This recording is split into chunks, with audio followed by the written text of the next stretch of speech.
What if they But snore? exactly. We have a little list that we kind of are just, pretty humble about, and we're just like, okay. The snoring list. Welcome to this week's special edition of the Weekly Travel Alert. I'm Steve Glenn. I'm the chairman and chief visionary officer. How's that sound? That sounds pretty huffy puffy, doesn't it? Pretty fancy. Well, yes, I've got with me today a special guest, Ann Fuldby-Olsen. Ann Fuldby-Olsen is the founder. I'm the founder. Founder of a special division within executive travel, which is called Women of the Midwest. And Ann, I was just reading the Wall Street Journal last week, and one of the top headlines in the travel section was women are traveling with other women. And they basically came to the conclusion that we came to 6 years ago to start the division called Women of the Midwest, which you lead and have a great team here at Executive Travel. And the whole division is designed for only women traveling with other women. Women traveling solo together. So tell us a little bit of how that works. Okay. So we started 6 years ago, as you said. Happy birthday. Thank Happy you. anniversary. Yep. Yesterday, 6 years. And the whole thing started, I believe, Steve, we were doing we're signing people up for a football tour.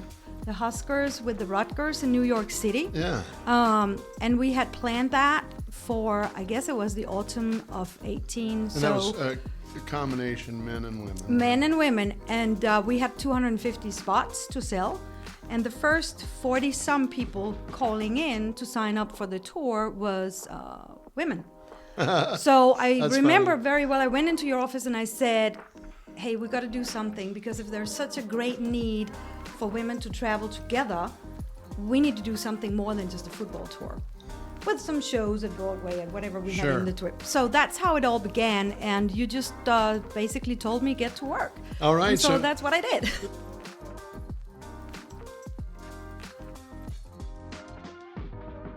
For the last 6 years, you've been putting together women-only tours. Yep. And what's the secret sauce of that? How are they different than other tours? So they are different in the sense of it's small groups. So we have a max of 22 women traveling together. So you don't have a bus of 52. You've got 22. Everybody gets their own seat. We have a 50-seater bus, so you have an extra seat there. So that's one of the main success, I guess. The success is the few people on the tour. We do stop at 22. It's just a hard stop, no more than 22. Like-minded women, of course. And what does that mean? Well, we're all 55 plus. Most of your travelers are 50 and above, right? Exactly. Although you will get a mother-daughter We have quite had often. more mother-daughters. The daughters, though, in their late 20s. Early 30s, but yeah, that's a big thing as well for us. Now, one of the other things that everybody I listen to tells me is they love this concept of an ambassador. What is an ambassador? So we have an ambassador, which I believe is quite unique to any other companies in the United States doing maybe small group tours. Apart from the professional tour director and tour guide. So you have a tour guide plus an ambassador. So what do they do? The ambassador is simply making sure that everybody has a good time.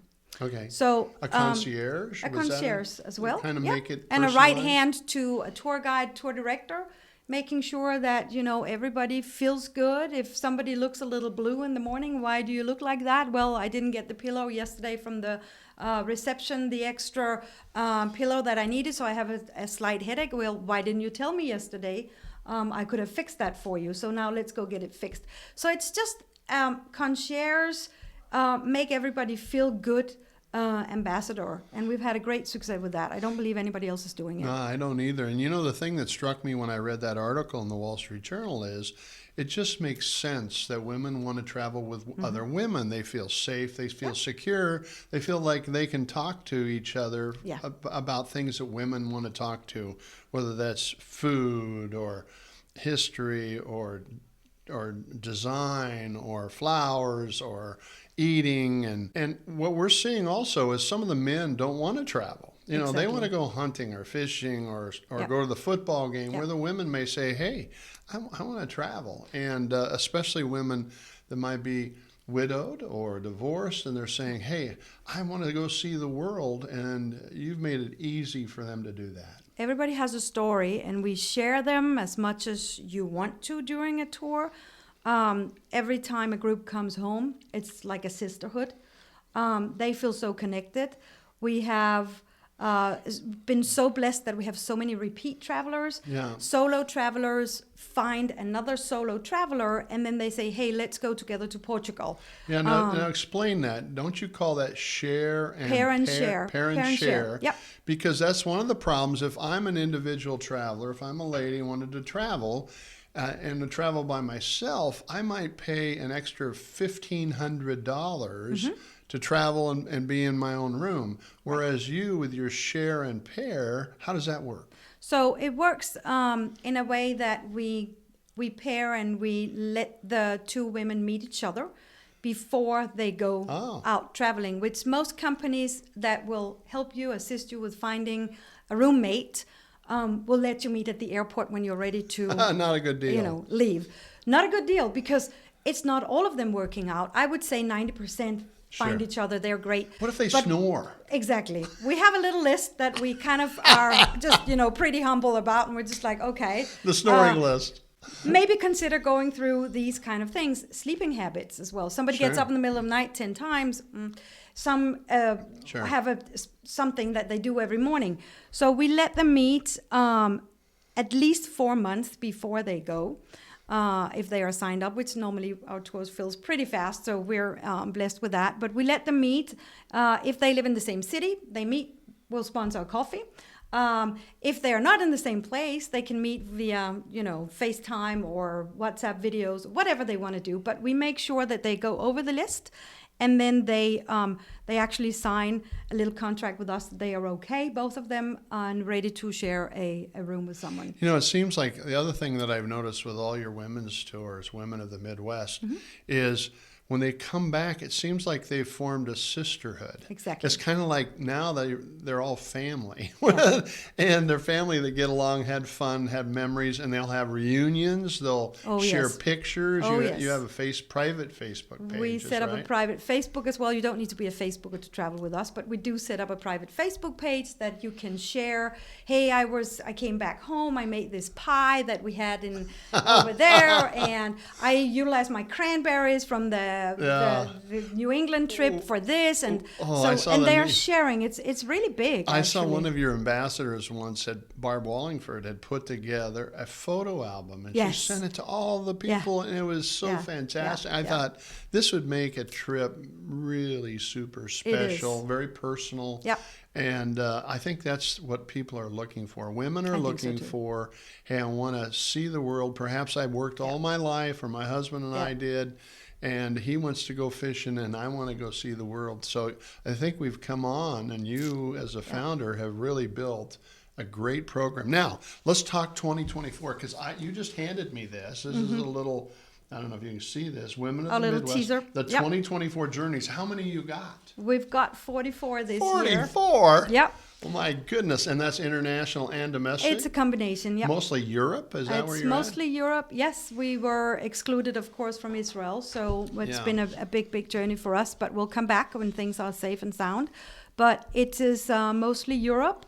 I would say 2/3 of our trips are international, 1/3 is domestic. And I was looking through here, like the Tulip Tour to Belgium and Netherlands, April, Ecuador and Galapagos. Is that a new one? That's a new one. This and year? Again, we're new, so we didn't know, but my gosh, that filled in a split second. And then you've got your really popular ones. You've got Italy. You've got Greece. Eat, Live, and Love. I love that Eat, Live, title. Love. Yeah, that's our concept of maybe works. more food-focused journey. So we always love to taste ourselves through a destination. We'll always have tastings. We'll always have a cooking session. But those Eat, Live, Love tours are a little more focused on the food culture of the country that we go to. And here's the cool thing. When I was looking through your itineraries, you're not going to just the tourist traps. No. You're finding the places that tourists don't go to because they don't fit a bus that holds 50 people coming in all at once. And so that's kind of a cool side. And I think also Europe has become a little more difficult, maybe a little bit more reserved to welcoming after COVID a busload of 50 people. Sure. So the cool thing is that we are more welcome coming like fewer people than, and we can then go to smaller farms, to smaller private-owned companies and visit mom and pop wherever we go, because we're not arriving with 50 people. We're just 20, 22. That's cool. And then I keep reading through the Cotswolds walking tour. Yeah. That's so cool. Iceland is so popular. Yes. And then you've always had this fall foliage tours, New York City tours. New England is very popular. Castles, Canadian Rockies, Norway and Sweden, which is popular. Scandinavia, always. Scotland. Oh my goodness. Portugal. So, Ann, I have, in summary, of the top differentiators of how your tours are different. Number one, you only do 22 people when you travel, not 52 in a motor coach. You have these ambassadors that you've got for every tour, that concierge that makes everything go smoothly. You've got your share and pair. Pair and share. That you allows people to not have to go as a single. They can share a double and save thousands of dollars of money. What's your favorite thing about? Well, what we just want to communicate to our travelers and to potential travelers, people who are considering joining us, a tour with us, is just come as you are, be yourself. That's who we are. Everyone's welcome.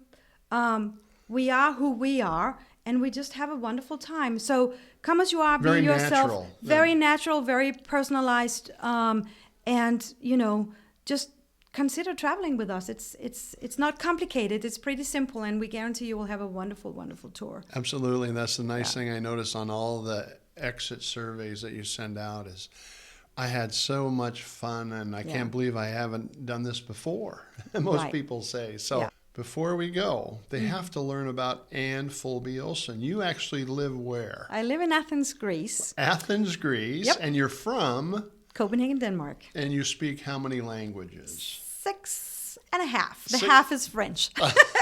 I do not remember. So Ann actually commutes to the United States every month or two. Meets with her team here. You've got a great team. Oh, yes. And they do all the reservations. Ann kind of puts together the tours, does all the sourcing for those, does the pricing for them, and then make sure they go off smooth as a whistle. And her team here does the reservations.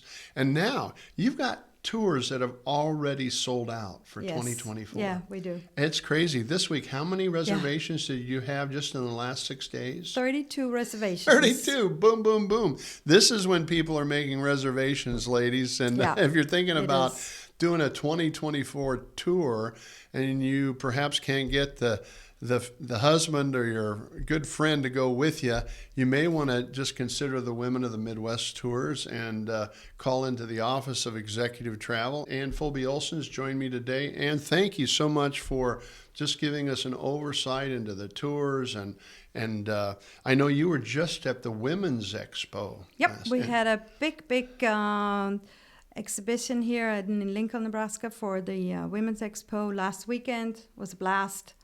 You had hundreds and hundreds of women come by. Yeah, we did. And it's nice. A lot of them will see us on Facebook, and they will come out to see that we are really here. It's a real company. You might want to check your Facebook page at Women of the Midwest. Put up a lot of fun stuff there. And then also you have a Women of the Midwest website that people can go on and look at all these tours. That's womenofthemidwest.com, right? Yeah. And you can visit there or call the offices of Executive Travel, 402-435-8888. I'm Steve Glenn, and joining me today has been our special guest, the founder of Women of the Midwest, who's celebrating the 6th year anniversary this month. Absolutely. Thanks for joining us. Thank you so much, Steve. All right. Thanks again. This is a special edition of the Weekly Travel Alert. I'm Steve Glenn with Executive Travel. We hope you enjoyed this one. And please, if you're thinking about making a reservation, now's the time to do it. It's the year of travel, 2024. Thank you for joining us.